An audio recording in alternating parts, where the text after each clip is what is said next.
2024 में रिपीट हुए साइंस से क्वेश्चंस। क्वेश्चन नंबर 81, शुद्धिकरण प्रक्रिया प्राप्त पीने के लिए उपयोग पानी के एक पीएच का मान कितना होता है।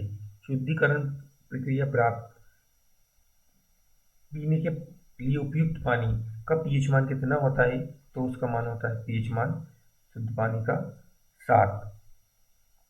शुद्धिकरण प्रक्रिया से प्राप्त पीने के लिए उपयुक्त पानी का पीएच मान 6.5 से 8.5 के बीच होना चाहिए। 6.5 से 8.5 के बीच होना चाहिए। वैसे जनरली उसका मान 7 होता है तो ज़्यादा अच्छा है।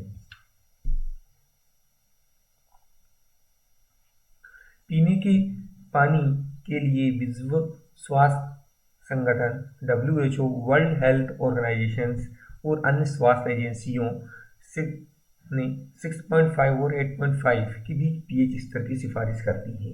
यह सीमा सुनिश्चित करती है कि पानी न तो बहुत अम्लीय है और न ही बहुत क्षारीय है, न तो एसिडिक है और न ही अल्कलाइन है, जिससे यह पीने के लिए सुरक्षित और स्वादिष्ट बना रहे।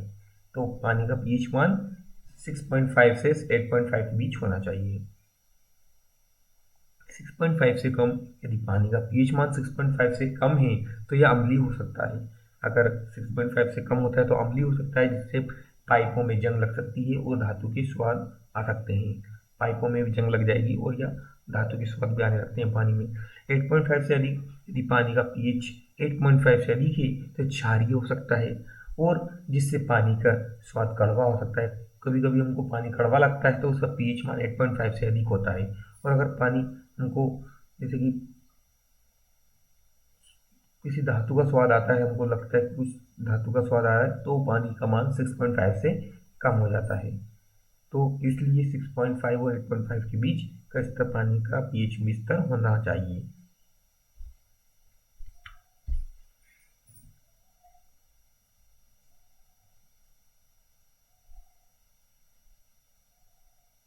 भार कितना होता है पृथ्वी के केंद्र पर। पृथ्वी के केंद्र पर किसी भी पिंड का भार शून्य होता है। पृथ्वी के केंद्र पर किसी पिंड का भार शून्य होता है। पृथ्वी के केंद्र पर गुरुत्वाकर्षण के कारण त्वरण g शून्य होता है, क्योंकि किसी वस्तु का भार w, वेट जो होता है, उसके द्रव्यमान m और गुरुत्वाकर्षण त्वरण g गुणनफल के बराबर होता है, अर्थात w = mg। इसलिए जब g शून्य है तो भार भी शून्य होगा। तो g शून्य है, गुरुत्वाकर्षण बल पृथ्वी के केंद्र पर कितना होता है, शून्य होगा। तो किसी भी वस्तु का जो भार होता है वो उसके द्रव्यमान और गुरुत्वाकर्षण बल के गुणनफल के बराबर होता है।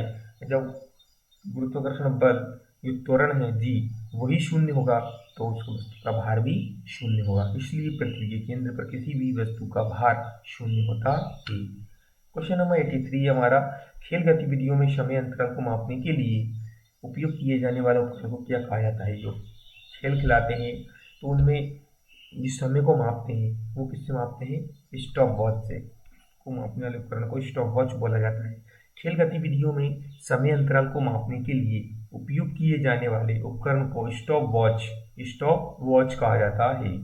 स्टॉप वॉच एक ऐसा उपकरण है जो समय को सटीक रूप से मापने के लिए डिजाइन किया गया है।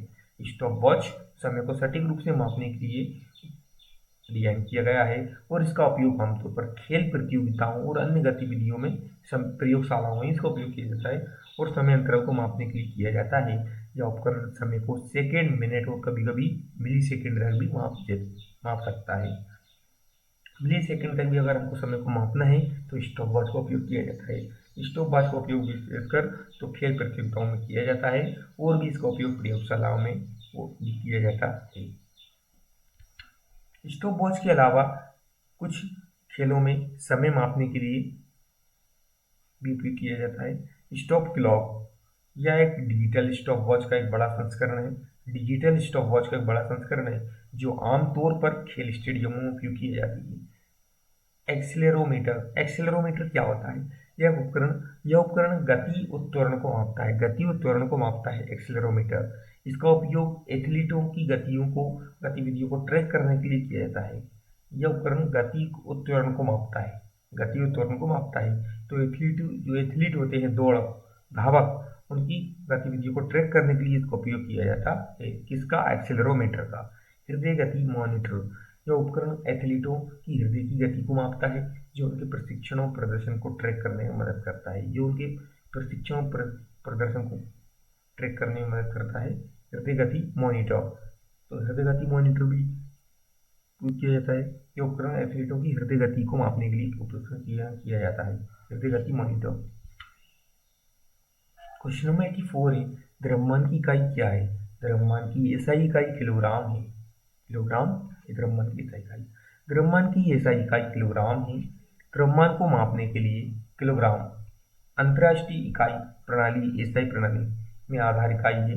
इसके अतिरिक्त ग्राम, जी और टन टी भी द्रव्यमान की इकाइयां हैं। आलू क्या है? आलू एक तना कंद है। आलू क्या है? आलू एक तना कंद है। तना का कंद होता है आलू। तो क्वेश्चन 85 हमारे कंप्लीट हुए। मिलते हैं नेक्स्ट वीडियो में। वीडियो आपको अच्छी लगती है तो प्लीज़ वीडियो को लाइक एंड सब्सक्राइब जरूर करें। धन्यवाद।